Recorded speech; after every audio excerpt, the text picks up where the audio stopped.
Nagbigay ng prediksyon ng psychic at vlogger na si Jay Costura kaugnay sa umano'y magiging takbo ng 2026 para kina Kim Chiu at Paolo Avellino, na patuloy na pinag-uusapan ng fans dahil sa kanilang closeness at mga proyektong magkasama.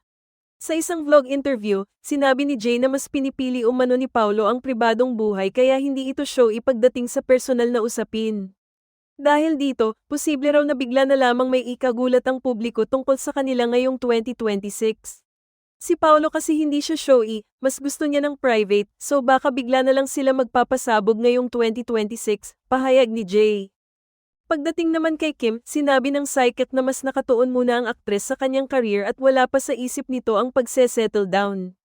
Dagdag pa niya, wala rin daw siyang nakikitang pagbubuntis para kay Kim sa darating na taon. I can say na si Kim ay hindi pa handa to settle down at wala rin akong nararamdaman na pregnancy sa kanya at focus muna siya sa work niya, ayon kay Jay. Nabanggit din niya ang tungkol sa personal na pinagdadaanan ni Kim kaugnay ng isyu sa pamilya, na ayon sa kanya ay nakakalungkot at sana'y maayos pa sa hinaharap dahil alam umano ng lahat kung gaano ito pinaghirapan ng aktres. Ano ang sa inyo sa balitang ito?